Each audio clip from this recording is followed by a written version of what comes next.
Queensland State Premier Steven Miles joins us now from QFES headquarters. Good morning, Premier. Welcome to the program. Good morning, Lisa. Thanks for having me. Yeah, and look, congratulations on the new gig, but wow, what a busy few days to be starting this. How bad is it up there? Well, we see a lot of natural disasters, as you know, Lisa, and this is just about the worst I can remember. I've been talking to Cairns locals on the ground through yesterday and through the night, and they say they've never seen anything like it. And for someone from Far North Queensland to say that, that's really saying something. We're seeing just massive amounts of rain, more than 300 millimetres in 6 hours, upwards of 650 millimetres across 19-hour periods. So it's just an incredible amount of rain continuously. So a couple of people we were speaking to earlier were saying, we hope the government's going to help us here. What are you doing? What's the assistance being given, and do you need more?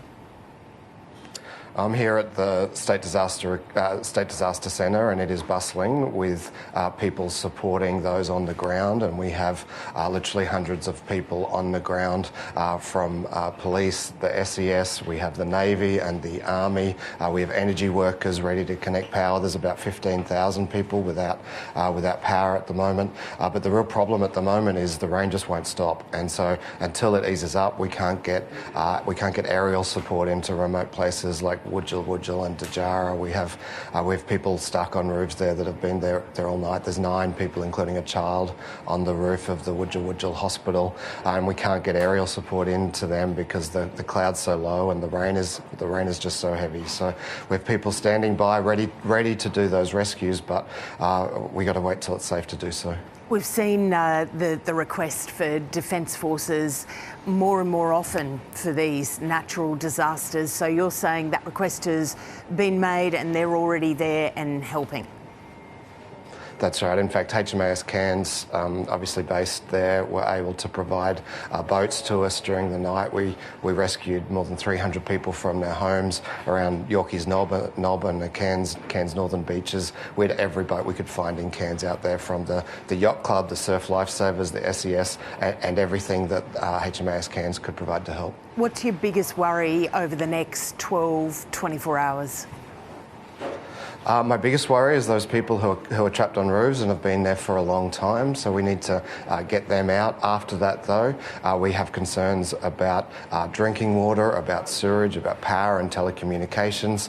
The roads, many of the roads are blocked, and as I say, we can't get aerial support in. So there's going to be a lot to do throughout the day, and our advice from the Bureau is that while the rain might have eased a little bit just right now, it's going to continue to be heavy at least throughout the day. So we're going to see even more of this torrential rain throughout the day. That's going to hamper our efforts to get to people and to keep them safe.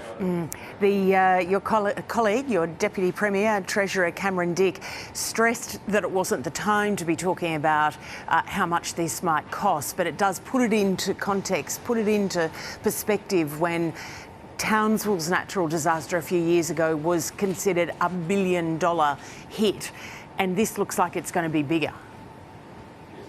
It could well be bigger, but we're really just on the ground in Cairns, waking up to see how many homes have been inundated. So we'll need to do those disaster assessments. But Cameron's right. Now's not the time to worry about what the recovery will cost. Now is the time to be saving lives. Yeah.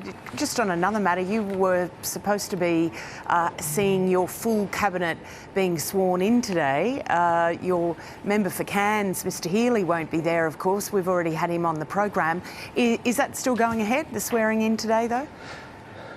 Yeah, the swearing in will go ahead. It's really important we get ministers into these roles right away because we have work to do. And so it'll be a quick swearing in. There won't be much time for celebrations, but we need to get people into their portfolios because many of them will need to help with the recovery, there in the state's far north. You're right, Michael Healy won't be there.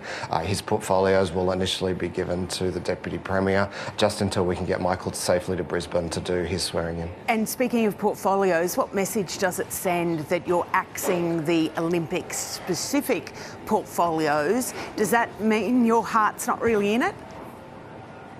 No, we're still very much committed to delivering the best Brisbane 2032 Games, but they were always about developing the state, delivering the transport infrastructure that our state needs. And so this is about saying that the Olympic and Paralympic Games are something to help us do what we would do otherwise, to bring forward that infrastructure. And meanwhile, we're doing things like creating a standalone police and community safety portfolio, responding to those concerns, and putting youth justice alongside education. We know so much of the youth crime problem happens when young people disengage from school. And so if we can get our education system focused on intervening early, we can get much better outcomes. So there's those kinds of moves that I hope will signal to Queenslanders that this government really is focused on their priorities. Steven Miles, you've got a lot on your plate at the moment. Thanks for spending time with us, and we are certainly sending all the best wishes to people suffering at the moment up there. Thank you. Thanks, Lisa.